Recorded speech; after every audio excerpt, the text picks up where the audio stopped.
Well, I am not the person. Sometimes things happen in life and they lead to others and situations. And then when you look back, you see that you start to connect dots, especially with dates and experiences and occurrences that happens in time, sometimes kind of sequence, and they should not be ignored. Um, I'm not one to spend a lot of time on them, but if I notice certain things happening at certain times, then it makes you sit back and have a second, according to you, say, what is Mm, this we're experiencing, right? But if you have a suspicion about certain occurrences happening on particular at particular times of the year on a particular day and a particular month, then you need, and if that is with if it's that causing you some kind of um discomfort, then you start to watch it and not totally ignore it and yeah. say it's a coincidence, right? But you have, in this day and age, when people can take our flag and somehow, without the knowledge or the consent of a country, traveled halfway around the world to be part of a ceremony and not inform Barbadians, and Barbadians only knew when we saw it online, then it makes you wonder what they're about. Yeah. Okay. So that's just we're gonna go back to the serious issues. We're going back to the serious issues, but we just wanted to make those coincidences. And Yeah. any thought before we move from here? Anything else, Mr. Bob?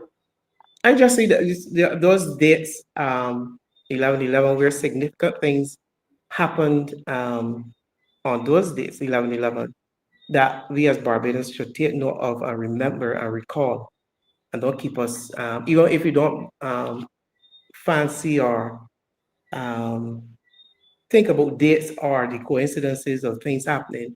What happened on those dates should always be kept in our memory because they're such a significant moment in as part of our history. Mm-hmm. So we have to remember those dates, remember the occurrences, so Correct. that when we see certain things happening, we understand why and what would have more or less led to what we are seeing today. To hear him bare his heart and about our young men and what his dreams and aspirations are. I too can identify with what Mr. Greenidge is saying because working with sports and coaching for over 30 years and seeing the type of young men who were able to benefit from sports, who were not academically inclined when they first came into secondary schools, but they once you were able to zero them or focus them on their talent, they recognize that they have to bring along some of the academics. We have it the other way around in Barbados. We tell them you have to be academic, and then everything else is secondary or not important. But that Hmm. might be the focus of the young man. And so when they get into class, when you have a situation where you get into class, I'm teaching a CXC class of all boys, but you have to be able to um, organize your class so it meets their needs and and be able to recognize what their deficiencies are. At the same time, getting across the material. So we have to adopt our educational system to suit that.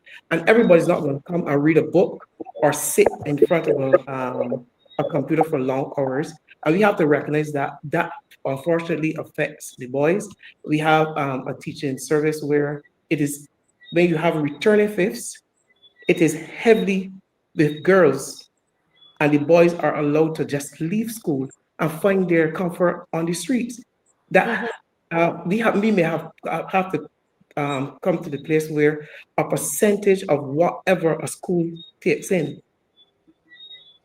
at that age for further education or to continue has to be 50-50, Mm. so that we don't have a situation where we have in a school a upper fifth of 100 girls and 30 something boys. Where are the others and what are they doing? Mm. So Wow. I can agree with him. So I'm hoping, and today when I saw, and every day for this week, I am hoping that persons, and some of the comments will lead me to believe that some persons are thinking that Good policing is seeing 5 and 6 teenagers being dragged into the courts and then off to Glengarry. That is not good policing. That is a cause for concern for this country. Came in from coaching and you came straight on. Any Yes, thoughts before we close? I, I just want to set on the program we talk about transportation, but just want to raise an issue that is burning the parents of students who go to the Allen school. Some students who live in Shopville, as Mhm. close as they are to Allen, for them to get to school early, they have to get up and try to get onto a bus about 6:15, 6:30 in the morning. But now, because of this change in route, they only arrive at school 8 or just after 8. And that is just down the hill. Parents are very concerned that if you miss that bus after 6 o'clock and you take a bus after 7, you're not going to get to school until after 9 And they 30 live in the that morning. close.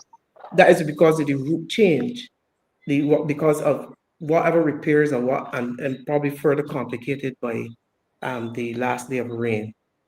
Mm, And then the same thing happens in the evening because there are a number of students who come to Lester Vaughan School as close as it is.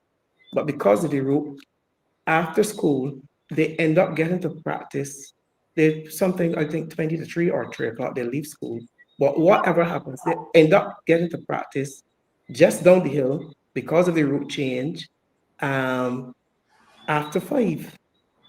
Some caught a bus, missed that first bus, and mm. never got there, and they never got there, and we finished at 5:30, 6 o'clock. So then they But miss. that is causing a bit of concern, not only for parents of students, but also people who work. And I am more or less asking the government to consider not adopting the transport hour by our bus, but you may need to have frequent buses on that route now that you have incorporated a longer turnaround Mm, for I see students what to you're come saying. down. I would love Yes, for our night raise that again when we have more time to, yes, go. but I just wanted to bring that to Yes, the I attention. made a note of it here. Yeah, Aline, the children at Aline School, and even the person workers who work in that area. and the workers in that Yes, area. What is the actual area called, please? it's Bell Plain. Belle Plaine. Those Yes, in Belle Plaine. Yes. Okay. I have a note here, and so that to remind you about I that think the tomorrow. St. Andrew's Church bus now goes whatever route it goes. I think it goes all the way down to up Farley Hill and turn around by the Pleasant, the cemetery there in the All Saints Church. I think Mm-hmm. that it goes as far as down there, and that causes a lot of problems. And there's some of the roads that are impassable as well. So that is what's con- but I'm saying if that is the case, I'm just asking them to consider adding more buses to the route.